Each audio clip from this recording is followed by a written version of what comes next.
A woman I'll call Sandra told her adult daughter exactly how much super she had. Not casually, she sat her down, showed her the statements, walked her through every account. She thought she was being responsible, being transparent, being a good mum. 18 months later, Sandra was fielding weekly calls about investment opportunities. A friend of her daughter's was doing property development and needed a silent partner. Just $60,000, just to get started. The calls kept coming. The tone changed when she said no. The relationship changed too. A man I know, let's call him Greg, mentioned to a colleague that he was thinking about stepping back at work, maybe moving to part-time in the next year or so. Just a passing comment over lunch. By the next quarter's review, his projects had been quietly reassigned. His manager had restructured responsibilities.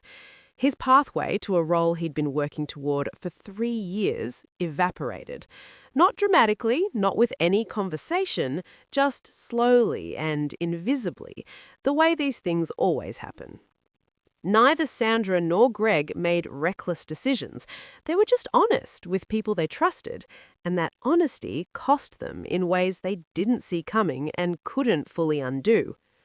Here's what nobody tells you about superannuation. The maths is the easy part. The part that actually derails people isn't investment returns or contribution rates. It's what happens when the wrong information reaches the wrong person at the wrong time. And in a country where super is the largest financial asset most Australians will ever hold, we're talking about a $4.2 trillion system with nearly 25 million accounts. The stakes of information mismanagement are genuinely high. So today, I'm going to walk you through 5 specific things about your super you should never share with anyone, why sharing them changes relationships in ways you don't intend and can't reverse, and what to do instead. Hey, I'm Alice from Money Blueprint, your honest, no-fluff home for building real financial freedom in Australia. Let's get into it.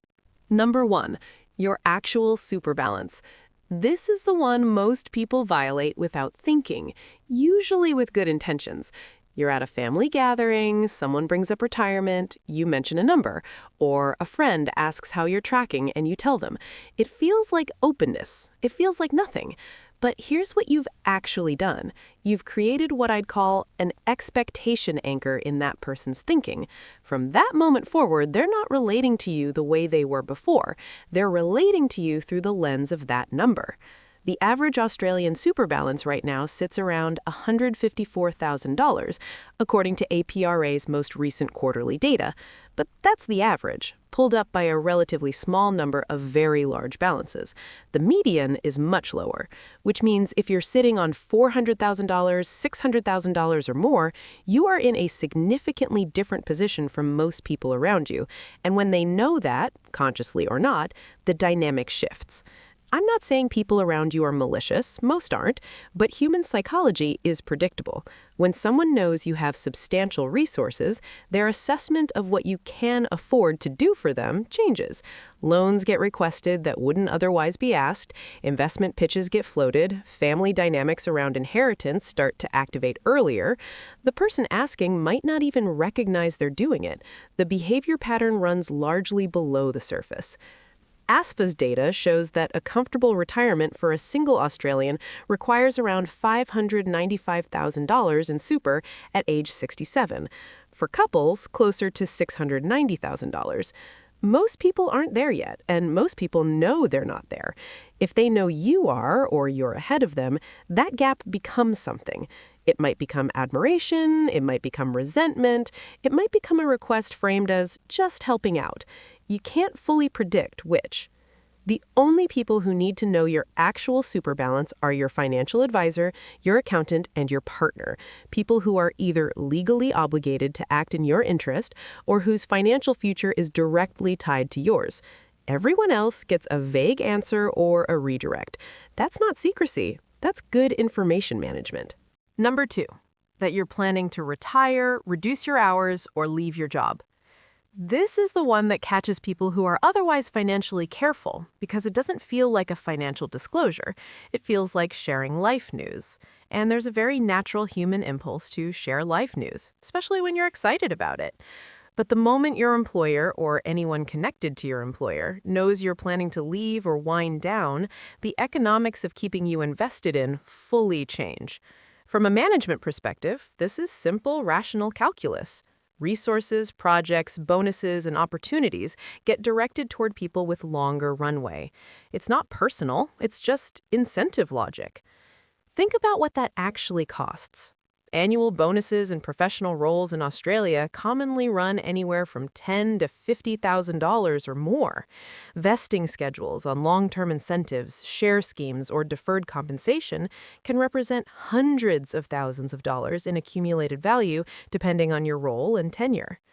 A promotion you were on track for can evaporate without any conversation, without any official decision, just a quiet reallocation of attention towards someone who's more committed.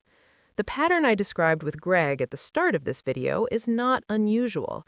It's almost predictable. You signal your intentions early, and the organization responds to those signals in ways that protect its own interests, not yours. The rule here is simple.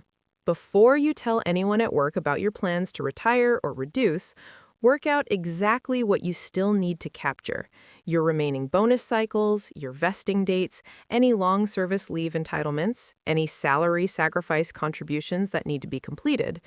Calculate your optimal exit window based on those numbers, and don't say a word until you're inside it. The only exception is a partner or spouse whose planning is directly intertwined with yours. Number 3, the details of your super fund, account number, or login credentials. This one might seem obvious, but the way it actually happens is rarely obvious at all.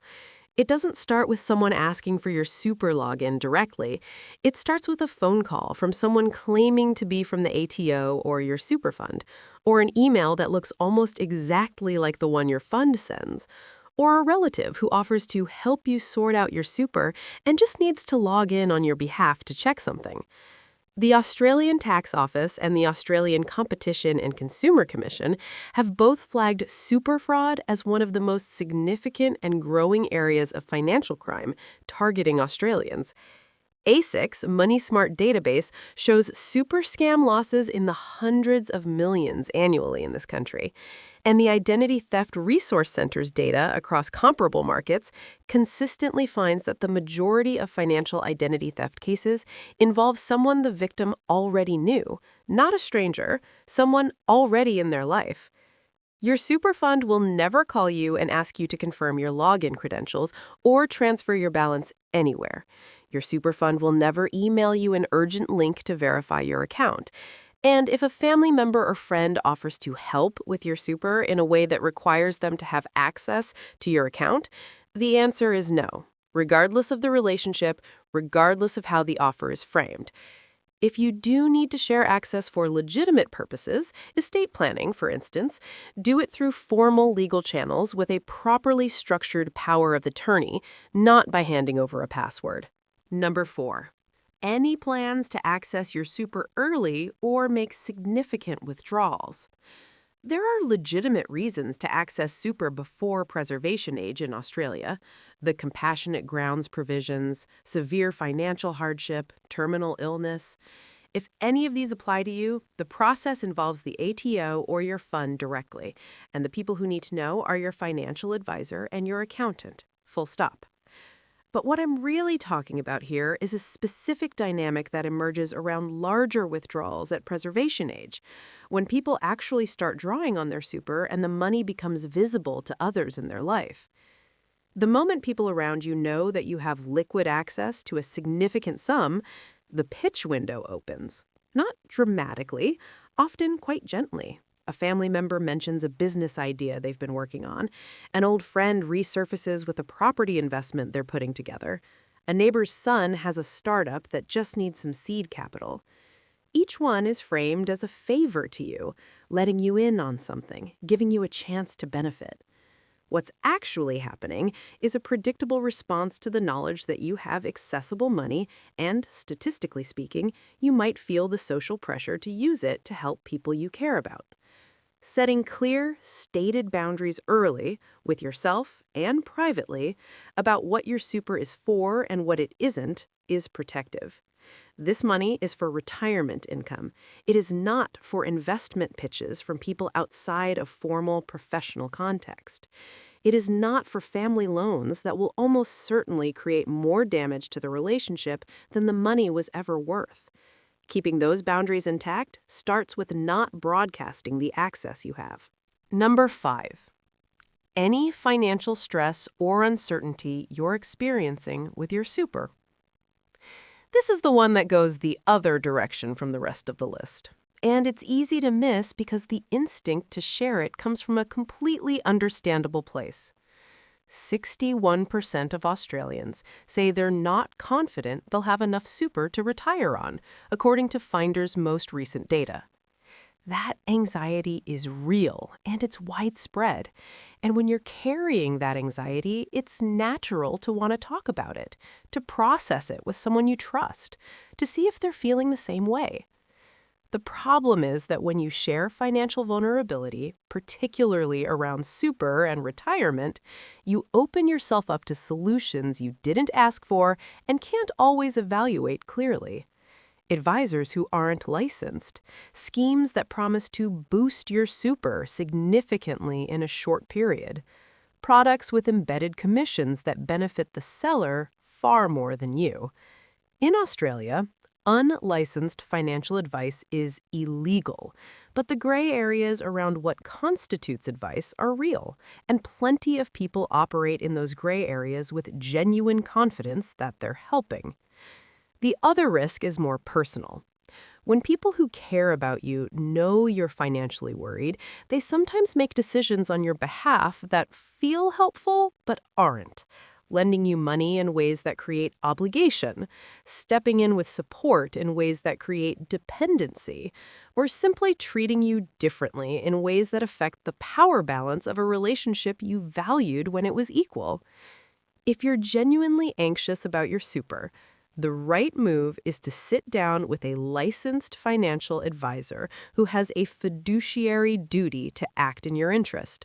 Not a friend who's done okay with their own super, not a family member who works in finance, a properly licensed professional who is legally required to put your interests first. Your anxiety deserves real answers, not the kind that come with hidden costs. So what do you actually do with all of this? 3 practical things. First, do an audit right now of who already knows what about your super. Not a paranoid inventory, just a clear-eyed one. Who have you mentioned balances to? Who knows your plans around retirement timing? Who could reasonably know your fund logging if they'd ever helped you with something? If any of those answers make you uneasy, you know what needs to change going forward. Second, build your information boundaries before you need them. It's much easier to decide in advance that your super balance is private than to decline a direct question in an emotionally charged moment. Practice vague answers now. I'm comfortable with where it's tracking, or still a fair way off, you know how it is. These aren't lies. They're the version of truth that doesn't create problems. And third, and this is the one that matters most, if you're worried about your super, go talk to someone who's legally required to help you, a licensed financial advisor, ASIC's Money Smart service, your super fund's own advice line, not social media, not a friend, not a well-meaning family member. Real advice from someone accountable.